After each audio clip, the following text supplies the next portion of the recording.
Just describe why this victory in Bangladesh is so important for an inexperienced South African team.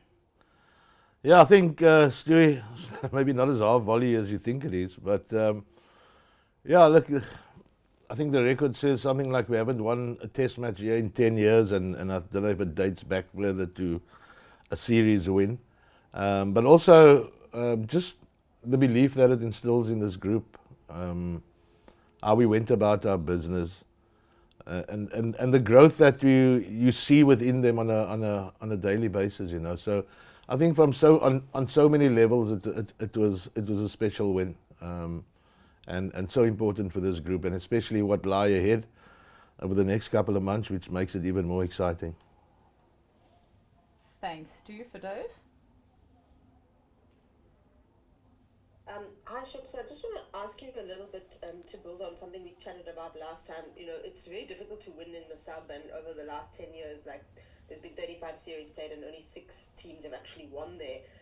Do you think something is changing in terms of either the quality of the subcontinent sides, and I know, you know, you've only just played Bangladesh, not all of them, or the quality of the teams going over, or is there a shift in conditions, or is anything happening, or is this just a great result? Yeah, I think I mentioned the last time, the teams going there are better prepared, I think, and the sub teams are probably not as good in their conditions as they probably once were, but on the back of the opposition not being that good, you know.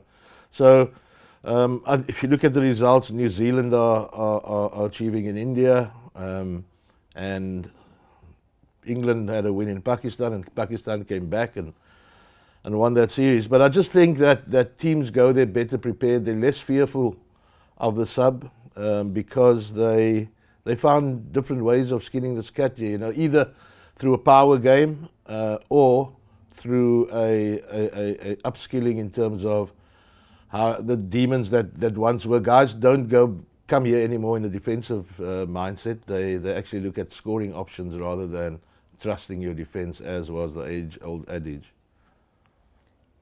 Thanks for those, Morgan. Thanks, Lucy. Hi, Shooks.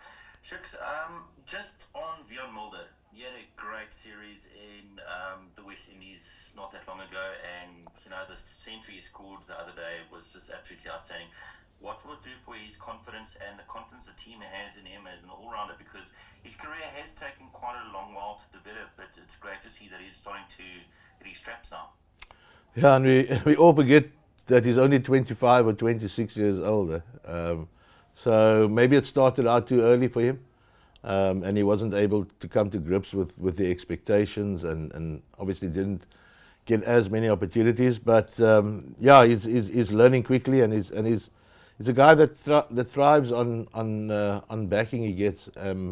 He's critical for our team going forward. He adds so much balance to our side when he's playing well at number 7, and what he's able to do with the ball. So great that he is running into the form that we know he's capable of, and that does certainly bode well for the next couple of years, I'd like to think.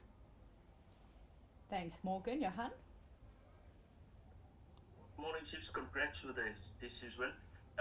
I just want to know, talking home conditions, is there any chance, or what is the situation on Anrich? Is there a possibility of having him back for extra pace against teams like Sri Lanka and then Pakistan?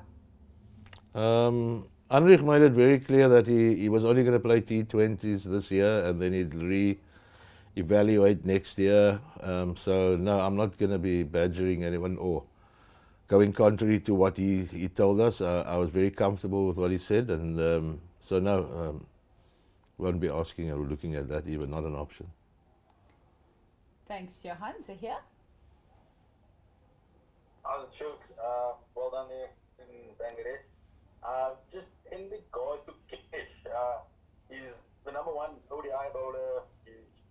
He takes fivers in Test cricket almost every series, and obviously he's playing T20 League now. Would you say that he's the best all format spinner in the world at the moment? And just in doubling up with that, you also got the number one ICC ODI Test bowling, KG. Does that just make, are you guys confident of taking 20 Test wickets, which is obviously a very hard thing to do. Confident every time you go on the field that with those type of bowlers, you're always confident taking 20 test wickets. Yeah, the first question, I don't know who the other T20 and ODI bowlers are in the world. Remember, I don't watch that. I'm only joking. But yeah, having Kesh and KG in your side, when you come here and when you pull off wins like we have, you know that they're going to do, or they're going to be taking the bulk of the wicket. So you've then got to fashion your attack around how you're going to give them the best opportunities of getting those piles of wickets, you know. Kesh bowls a hell of a lot of overs, so there's more of an even chance of him on his day picking up 5-wicket hauls. But the continuous threat that KG possesses, you don't ever want him bowling in dead overs or in defensive situations. At every turn, when he's got the ball in his hand, you want him to be able to look to strike and be attacking. So we then fashion our attack around that. People might question the selections of guys like Dane Patterson, but here's a workhorse. We knew the conditions would be such that if you keep the Bangladesh batters quiet for long enough, which he can do and does do, it allows guys like Kesh and KG to do what they do, you know. So yes, you're certainly very confident that you're going to pick up 20 wickets because you've got two of the best in the world. Thanks, Ahia. Feroz, we're just going to give a couple of the others a go before we circle back for a follow-up. So we're going to go Ken. Thanks, Lucy. How's it, Shukri? Congratulations on Thanks, Ken. great result there. I guess a lot of people were a bit surprised that you guys enforced the follow-on given the heat and the conditions and the bowling loads, but was that almost like a sort of statement that, you know, we could bowl you out as well with our spinners, because Kesh and Seniran obviously did a great job in that second innings? Yeah, I must be brutally honest. I wasn't overly convinced about the following on decision because I'm a bit old school like that also still, you know. And Aiden came off and we chatted about it, and he said to me, look, I mean, we're pretty confident, like you say, that our spinners can do the job as well as KG. We keep KG fresh, like I said. And knowing what we know and how they go about their business, and when we've got them down, we actually wanted to really put the foot on the throat there. So you got to credit Aiden with all of that, or most of it. But yeah, I don't know if it was a statement, Ken. Maybe subconsciously it was a bit of a statement, yes, as to how we want to go about our business. Thanks, Ken. Telford? Thanks, Lucy. How's it, Shukri? Hello, Tel. I remember in 2015, Faf du Plessis walking into a press conference 2 days before the Mahali Test match and saying it's a terrible pitch, and he wasn't wrong. But I wonder, and the results since then have kind of borne things out. But I wonder what kind of mental shift a team like South Africa have to make in the subcontinent to get to the place they are now. Yeah, I think maybe we experienced. We walked into a presser a day and a half after the test match saying it was a terrible pitch. No, I think the guys are.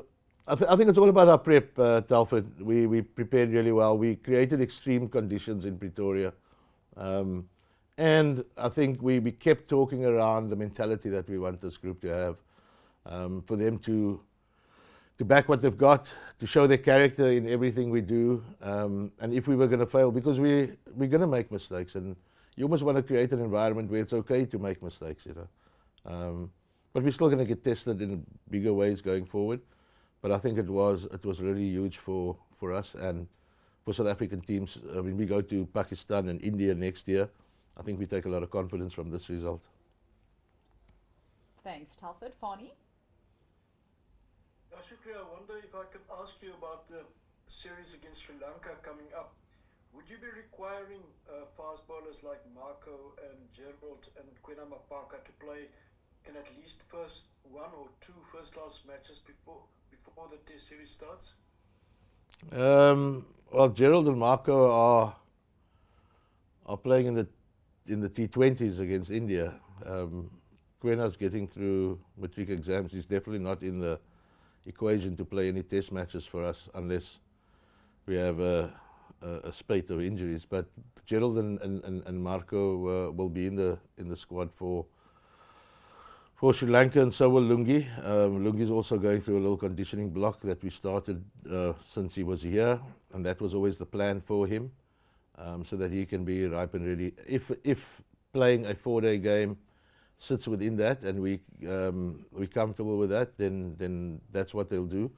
But we'll also again have a two-day camp before we assemble in Durban. We'll have a 2-day camp in Pretoria, where we'll simulate conditions or try and simulate conditions, and also create a workload similar to what they would in a first-class match.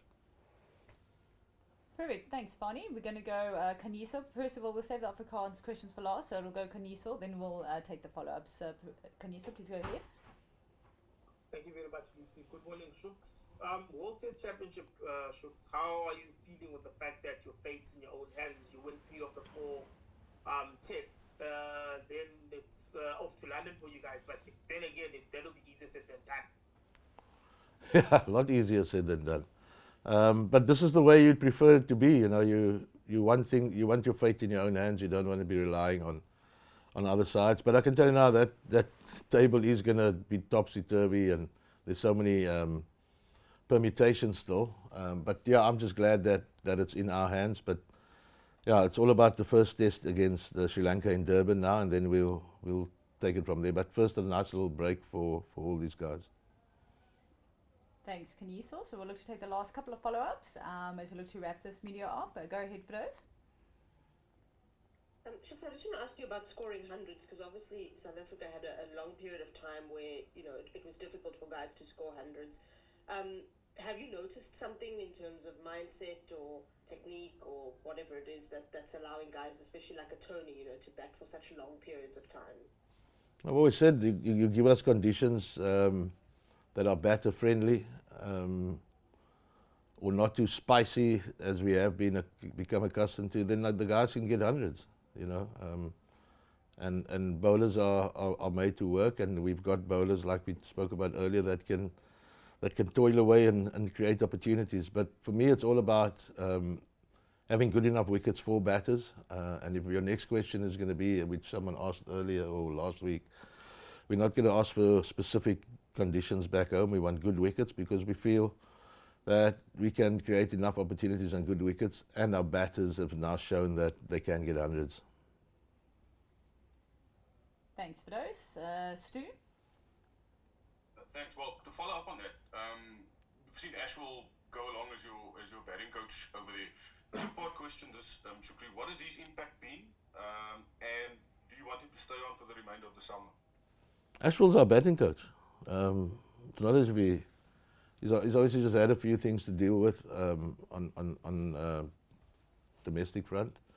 That's why he couldn't make the West Indies. But he's our batting coach, so it's not as if he'll pick and choose. If he can, if everything allows him, then he'll be. So he's our batting coach, and his impact has been, pretty plain to see. He brings a doggedness, he brings a mentality that he played with, and understands batting, understands techniques of which we don't go too much into, but obviously if there are little technical things, but certainly the mentality that we want to drive, he sits at the forefront of that as well, in the batting group. So he just fits in beautifully with what we want to do here.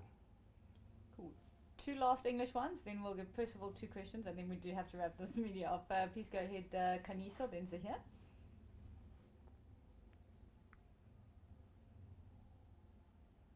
It's an old hand from my side, sorry. Oh, no stress. Zahir, over to you. Shooks, just speaking about wickets and not wanting to basically prepare wickets that suit you, but when you play Sri Lanka, the last time Sri Lanka was here, they won a series in Durban and B. Do you have any influence in where the team plays, and if you had to choose, would that be the 2 venues that you play Sri Lanka in South Africa? It doesn't matter where you play; it's a home match. you've got to be fancying your chances back in South Africa, you know. No, I don't even think about stuff like that, sir. I must be brutally honest. And it's not being blasé or not thinking that we superstars. Far from it. You can't play all your games in one venue in South Africa. I mean, what's the point then? So, yeah, we're comfortable. I mean, you say a few years ago we lost the Test series. I mean, it's been 10 years since we won one year and we came and won. So, I mean, I don't see the need to make a big thing about where we're playing. If they can give us good wickets, like I said, in Durban and in PE, you look at the domestic front, the Seamers do well in PE. Durban of late, the last couple of years, has spun a bit simply because they prepared it like that, you know. So, and yeah, hopefully we just get good wickets. That's all I can ask for. Thanks. So here, Percival, over to you for 2 questions. Lucy, baie dankie. Baie geluk aan Shukri. Dankie. My eerste vraag dan, net tot kortliks, my collega het jou nou gevra oor die wêreldkampioenskap, maar soos afrigters julle wil fokus op een toets op 'n wedstryd op 'n slag. Wat is nodig van Shukri Conrad en sy span om nou voort te bou op daai sukses wat julle in Bangladesh bereik het nou in Sri Lanka en Pakistan? Hopelijk om 'n dag vroeër by die huis aan te kom sodat ek nog 'n braaitjie kan nuttig, want ons het nou lanklaas gebraai. Maar nee, oukies moet lekker gaan rus. Die manne wat in die T20 reeks gaan speel in India, dat hulle dit met sukses doen en dan kom ons weer by mekaar op die 21ste en dan fokus ons weer baie hard op wat die uitdaging wat Sri Lanka gaan bring. Het is ook belangrik dat die manne voorbereid daar kom op die 21ste. So as dit beteken dat hulle in 4 dag wedstryde moet speel vir al die kolwers, dan dit is wat gaan gebeur. Shukri, jy het gepraat oor die belangrike rol wat 'n speler soos Kesha vir julle speel op toetsvlak. Ek sien hy, iemand soos Aiden, Tristan Stubbs, almal in die T20 groep. Wat is jou kommunikasie met jou kollega Rob Holte oor hoe die spelers bestuur moet word, veral in die ag genoem dat hulle ook teen Sri Lanka en Pakistan weer in die toetse moet speel? Ja, kyk, ons gesels gereeld. Jy kan sien dat manne soos KG en Lungi en van ons snel bowlers nie speel nie. En ja, dis omrede die feit dat hulle voorberei vir 'n toetsreeks. Ek is baie gelukkig dat die Kolwe speel en Kesh speel, want aan die einde van die dag, hoe meer kompeterend ons kan wees, is dit ook 'n goeie voorbereiding. So ja, ons gesels gereeld en ons sal dit mense nou sê, we prioritize whatever is needed in whichever space.